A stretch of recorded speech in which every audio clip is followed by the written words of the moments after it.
ناظرین، گفتگو بڑی اچھی ہے ہماری، موضوع بہت پیارا ہے، اور وہ موضوع ہے آپ کی صحت کا ہمیں خیال ہے، اس لیے ہم نے یہ موضوع چنا ہے۔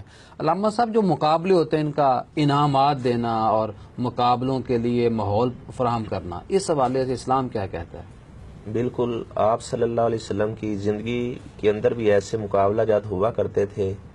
آپ صلی اللہ علیہ وسلم گھوڑ دوڑ وغیرہ یہ مقابلے آپ کروایا کرتے تھے، اور صحابہ آپس کے اندر دوڑ وغیرہ بھی لگایا کرتے تھے۔ جیسا کہ سلمہ بن اکوع رضی اللہ تعالیٰ عنہ، ان کے بارے میں آتا ہے کہ وہ بہت زیادہ تیز رفتار تھے، تو بہت جلدی سے وہ جناب قافلے طے کر جاتے تھے۔ تو یعنی یہ صحابہ کے اندر بھی تصور پایا جاتا تھا۔ اس طرح بعض گھوڑے ایسے جنہیں تزمیر کی جاتی تھی، انہیں آپ صلی اللہ علیہ وسلم زیادہ فاصلہ دے کر انہیں دوڑایا کرتے تھے، اور ایسے گھوڑے جو تزمیر شدہ نہیں ہوا کرتے تھے تو انہیں کم فاصلے سے بگایا جاتا تھا۔ تو یعنی یہ مقابلہ بازی یہ آپ صلی اللہ علیہ وسلم کے زمانہ کے اندر بھی ایسا سلسلہ چلتا تھا۔ بلکہ ایک دفعہ آپ صلی اللہ علیہ وسلم خود صحابہ کو یہ مشق کی تربیت دیا کرتے تھے، اور آپ خود ان کے ساتھ شرکت بھی کیا کرتے تھے۔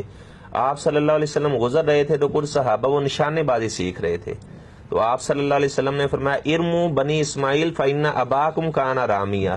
آپ نے فرمایا کہ یہ نشانے بازی وغیرہ سیکھو، ہمارا باپ اسماعیل علیہ السلام وہ بھی ماہر قسم کا نشانے باز تھا۔ تو یعنی یہ اسلام کے اندر بالکل اس کا تصور پایا جاتا ہے۔ تو تفریح، جیسا کہ بھائی صاحب نے آگے بڑی پیاری حضرت عائشہ صدیقہ رضی اللہ تعالیٰ عنہا کی حدیث بھی سنائی، تو تھوڑا سا میں اس میں ایڈ کروں گا کہ آپ صلی اللہ علیہ وسلم ایک دفعہ مسجد کے اندر حبشی لوگ وہ نیزہ بازی کر رہے تھے، تو اما عائشہ صدیقہ رضی اللہ تعالیٰ عنہا آپ نے انہیں فرمایا کہ آپ بھی آئیں اور ہم دونوں اس کا مظاہرہ دیکھتے ہیں۔ تو عائشہ صدیقہ رضی اللہ تعالیٰ عنہ فرماتی ہیں کہ میں نے آپ کے ادھر اپنا چہرہ مبارک رکھ لیا اور میں کافی دیر کھڑی رہی، اور کہتی ہے کہ میں کھیل دیکھ کر تھک چکی تھی، بس میں یہ دیکھنا چاہتی تھی کہ آپ صلی اللہ علیہ وسلم کے ہاں میرا کتنا مقام مرتبہ ہے۔ تو کہتی کہ آپ صلی اللہ علیہ وسلم میری وجہ سے آپ کافی دیر کھڑے رہے۔ تو یہ سارا سبق ہمیں آپ کی زندگی سے ملتا ہے کہ اپنے بیوی بچوں کے ساتھ تفریح والا ماحول پیدا کیا جائے۔